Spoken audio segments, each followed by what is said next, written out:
हर घर की कहानियाँ टीवी। संध्या एक बड़ी सी शहर में अपनी बड़ी बहू नेहा और छोटी बहू लक्ष्मी के साथ रहा करती है। संध्या के बेटे भी घर में रहते हैं, लेकिन वो काम की वजह से अक्सर बाहर ही रहा करते हैं। एक दिन संध्या अपने कमरे में बैठी होती है, तभी उसकी दोनों बहुएं वहाँ आती हैं। माँ जी, आप लक्ष्मी को समझा दो, ये घर के काम तो करती नहीं है, पूरे घर पे बस यहाँ से वहाँ घूमती रहती है और मेरे ऊपर ही हुक्म चलाती है कि मैं जैसे कोई काम करती ही नहीं हूँ। वाह जी वाह, उल्टा चोर कोतवाल को डांटे। माँ जी, मेरी जेठानी सरासर झूठ बोल रही है। आप तो अपनी प्यारी बहू को अच्छे से जानती हो ना। मैं कभी ऐसा कर सकती हूँ? मैं अपने मन से सारे काम करती हूँ। मैंने आज तक कभी भी नेहा दीदी को काम करने के लिए बोला ही नहीं। बस करो तुम दोनों, और मैं तुम दोनों को ही बहुत अच्छे से जानती हूँ। तुम दोनों लड़ाई झगड़ा करती रहती हो और यहाँ आकर एक दूसरे को बुरा बनाकर खुद को शरीफ भी बताती हो। लेकिन तुम बहुओं को ये क्यों याद नहीं रहता कि मैं सास बनने से पहले तुम दोनों की तरह बहू ही थी। इसीलिए मेरे आगे तो ये सब मत ही बोला करो तुम दोनों। लेकिन माँ जी, बहुओं, अगर मैंने कुछ बोल दिया है तो मेरी बात चुपचाप मान लो और जाओ अपने काम करो। संध्या के डांटने के बाद दोनों बहुएं वहाँ से चली जाती हैं। ऐसे ही हर रोज कभी हंसी मजाक तो कभी लड़ाई भरा दिन निकला करता। कुछ दिनों के बाद संध्या मंदिर के बहाने एक पार्क में जाती है। वहाँ संध्या किशोर नाम के आदमी से मिलती है और बोलती है, मैंने तुम्हें पहले ही समझाया था ना कि अब हमारा कोई रिश्ता नहीं है। तुम्हें एक बार में मेरी बात समझ क्यों नहीं आती? तुम यहाँ क्यों आए हो? मैं यहाँ क्यों आया हूँ ये तुम पूछ रही हो संध्या? तुम्हें तो अच्छे से पता है कि मैं यहाँ क्यों आया हूँ। मैं तो यहाँ बस तुम्हारे लिए आया हूँ। संध्या और उस आदमी को बातें करती हुई लक्ष्मी देख लेती है और वो खुद से बोलती है, माँ जी, घर पर तो ये बोलकर निकली थी कि वो मंदिर के लिए जा रही है, लेकिन मंदिर को पार्क कब से बोला जाने लगा? और ये आदमी कौन है जिससे माँ जी यहाँ चुपके चुपके मिलने आई है? लक्ष्मी घर चली जाती है और घर जाने के बाद किसी को कुछ नहीं बताती। कुछ दिनों के बाद लक्ष्मी अपनी सास के कमरे में जा ही रही होती है कि तभी वो दरवाजे से अपनी सास को भरत नाम के आदमी से बात करती हुई सुन लेती है। मुझे पागल और मत बनाओ। मैंने पहले ही कहा था कि मुझे मेरा हिस्सा मिल जाना चाहिए। अगर मुझे मेरा हिस्सा नहीं मिलेगा तो तुम्हारे लिए भी ये बिल्कुल अच्छा नहीं होगा।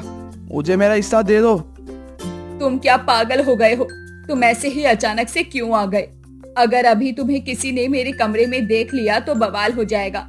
तुम क्यों अपने लिए और मेरे लिए मुसीबत बढ़ा रहे हो? लक्ष्मी उन दोनों की सारी बातें सुन लेती है। मेरी सास तो बहुत ही चालाक निकली। दो आदमियों से बात करती है और हमारे आगे ऐसे बनती है जैसे इस पूरी दुनिया में उनसे शरीफ कोई है ही नहीं। अरे, मुझे तो अपनी सास के रंग कुछ ज्यादा ही पता चल रहे हैं।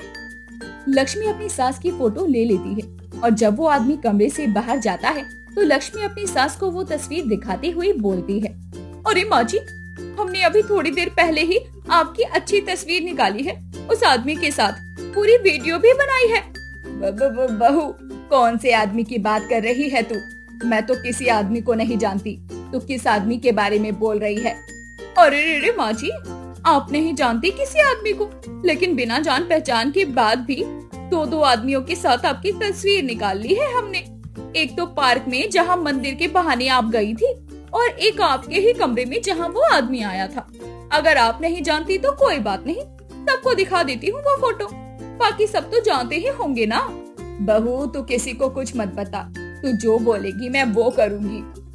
संध्या अब हमेशा लक्ष्मी बहू का साथ दिया करती, उसे कभी डांटती ही नहीं। ये देखकर नेहा भी काफी ज्यादा हैरान रह जाती है।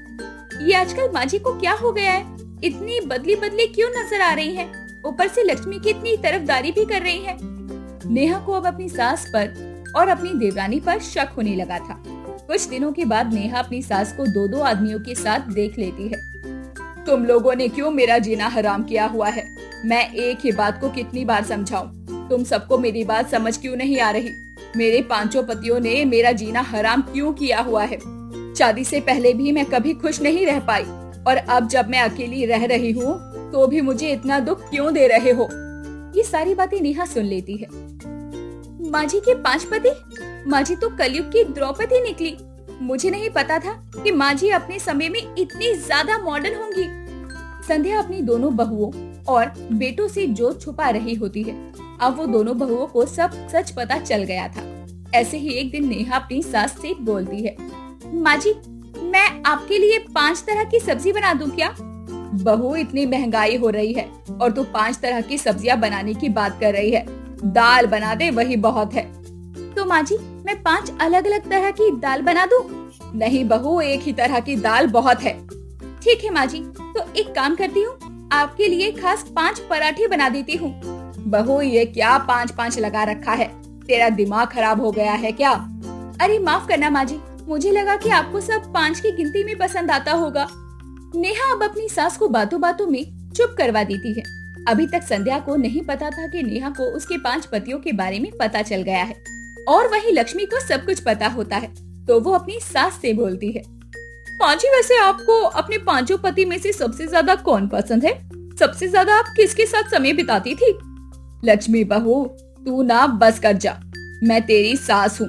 अब नेहा को भी शक होने लगा है कि कोई गड़बड़ जरूर है। ऐसे ही कई दिन निकल जाते हैं। कुछ दिनों बाद जब संध्या का जन्मदिन होता है तो लक्ष्मी और नेहा दोनों ही उसके 5 पतियों को घर पर बुला लेती है। अपने 5 पतियों को देखकर संध्या हैरान हो जाती है।